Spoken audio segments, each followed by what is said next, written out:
16 మంది ప్రాణాలను బలిగొన్న ప్రమాదానికి కారణమేంటి? డ్రైవర్ నిర్లక్ష్యమా? ప్రమాదవశాత్తు జరిగిందా? బస్ కండిషన్ సరిగా లేదా? అసలు ప్రమాదానికి కారణమేంటి? ప్రమాదానికి ముందు ఏం జరిగింది? సమయం ఉదయం 8:30 స్థలం మడకసిర ఆర్టీసీ బస్టాండ్.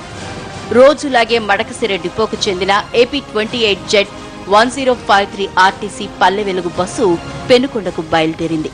మడకసిర చుట్టుపక్కల ప్రాంతాల్లో గ్రామాలు ఎక్కువ ఉన్నాయి. మడకసిర నుంచి వచ్చే వారితో పాటు చుట్టుపక్కల గ్రామాల వారితో బస్సు కిక్కిరిసిపోయింది. దారి మధ్యలో కాలేజీ, స్కూలుకు వెళ్లే విద్యార్థులతో పాటు కూలి పనులు, ఇతర పనుల కోసం వెళ్లేవారు బస్సు ఎక్కారు. బస్సులో మొత్తం 84 మంది ప్రయాణికులు ఉన్నారు.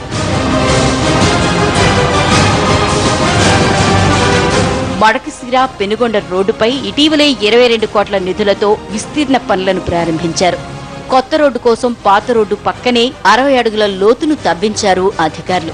ఇటీవల తవ్వకాలు చేపట్టడంతో రోడ్డుపై గతుకులతో ఎత్తుపల్లాలు ఏర్పడ్డాయి. దీనికి తోడు బస్సు ప్రయాణికులతో కిక్కిరిసి బస్సు టాప్ పైన కొందరు ప్రయాణికులు ఉన్నారు. బస్సు మడకసిర నుంచి 15 కిలోమీటర్లు రాగానే గతుకుల రోడ్డుపై బస్సు నడుపుతున్న డ్రైవర్ బస్సును క్రాస్ చేసి వెళ్లిపోతున్న ఆటోను తప్పించబోయాడు.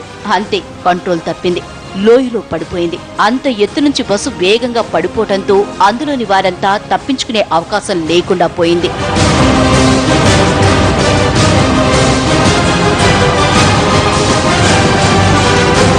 ఈ ప్రమాదం కారణాలపై విభిన్న వాదనలు వినిపిస్తున్నాయి. డ్రైవర్ నిర్లక్ష్యమేనని క్షతగాత్రులు, ప్రత్యక్ష సాక్షులు చెప్తున్నారు.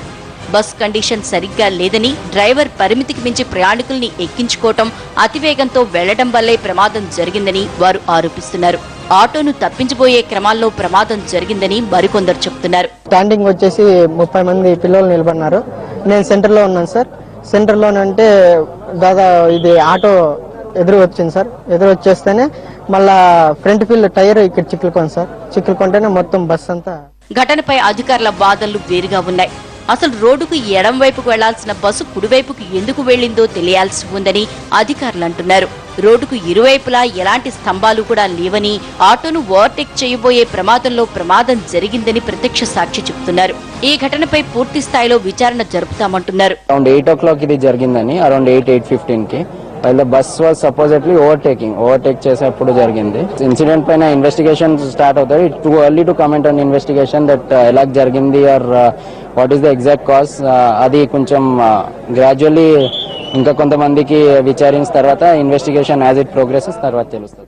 ప్రమాదంపై స్థానికుల వాదన మరోలా ఉంది. రోడ్డు విస్తరణ పనులు జరుగుతున్న ప్రాంతంలో ఎలాంటి హెచ్చరికలు లేవని స్థానికులు మండిపడుతున్నారు. మలుపులు ఉన్న చోట డైవర్షన్ బోర్డులను ఏర్పాటు చేయటం లేదంటూ ఆగ్రహం వ్యక్తం చేస్తున్నారు. They are not taking any precautionary measure and they are not putting the divider also. At night times nobody can see. అది పెద్ద ప్రాబ్లం అండి. రాత్రిపూట ఏమీ ఇదే లేదు, సిగ్నల్ లేదు, ఏమీ లేదు, ఏమి కనపడదు. రోడ్డు ప్రమాదంపై ప్రభుత్వ విచారణకు